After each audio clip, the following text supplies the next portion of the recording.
.org, .gov, and .edu links can be great if you can get them. So I want to show you a few ways that you could do that. And the first thing you'd want to do is Google href, H-R-E-F plugin, Chrome, if you use Chrome. And then click the top link, check my links.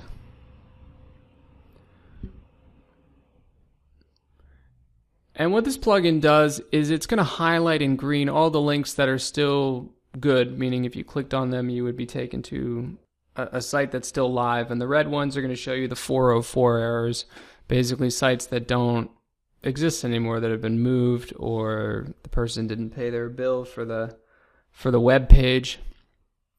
But just click add free at the top, and then you're going to see a new icon in the top of your browser.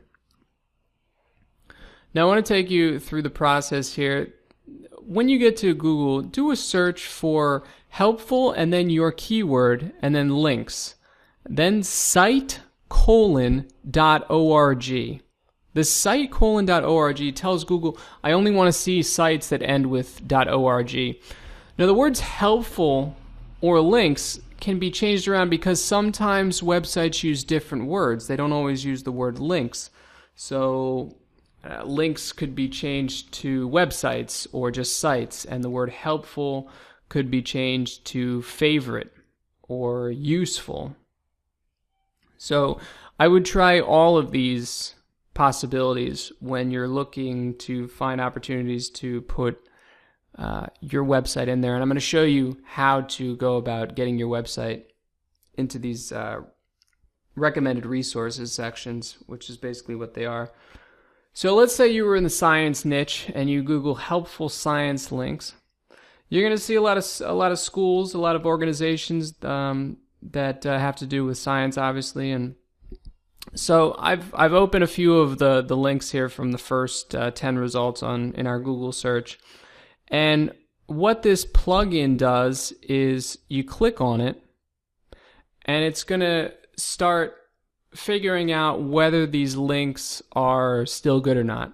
So whether they show 404 errors or 503 errors or 697 errors, or those don't exist. So this is a 501 error, but I actually checked on one of the links here that shows in green, and when you click on it, it's actually not good. The Google's plugin didn't, or the Chrome plugin didn't catch it. So sometimes it's not going to get everything. So it's sometimes helpful to check them all out. Once you do that, once you find a broken link and you have a page on your site that you'd like them to use as a replacement, right? Because you're trying to get backlinks. You would normally just click contact us, you'd enter your information and then say, hey, I found a broken link or broken links on your site, and then offer your web page as an alternative, assuming that it's related to whatever the site used to be. And this is another example, the New Jersey Education Association. This is another link we got off that first 10 results in the Google search we did. And they have basically a category here for a lot of different subjects, not just science. And your site doesn't necessarily have to be exactly science related. I mean, you can have something roughly equivalent to it, something related that you think might be helpful to these people, and sometimes they accept it, sometimes not. But you check enough of these sites and you send enough emails, and you get a few hits here and there. So for example, this is 21stcenturyscience.org, and they have some links here from BBC, but I would go ahead and use the href plugin again, and you can see it's already found 3 so far. And these are 404s, and you just check out what the website used to look like, and you can do that. I show you that in another section of the course, but it's archive.org, sometimes called the Wayback Machine. You can Google Wayback Machine, you'll see it. And you just put in the old link that doesn't work anymore, and it tells you, it basically gives you a screenshot of what that website used to look like, so you can see whether or not the material on there was related to your site. But don't worry, I showed that to you in another section.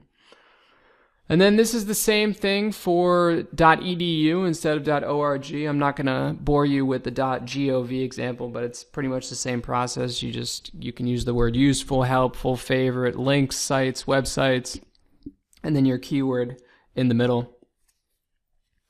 So I've opened a couple of these possibilities, a couple of the results we got from the Google search. This is Moravian College. You can see they got a ton of links here. You can run the plugin for that. And then you'll see here, underneath all these links, it says report broken link. If you ran that plugin, and they have a very specific section, a very specific way of telling them to replace that. Same thing here, utdallas.edu. Huge list of resources. Great chance to get your website in here.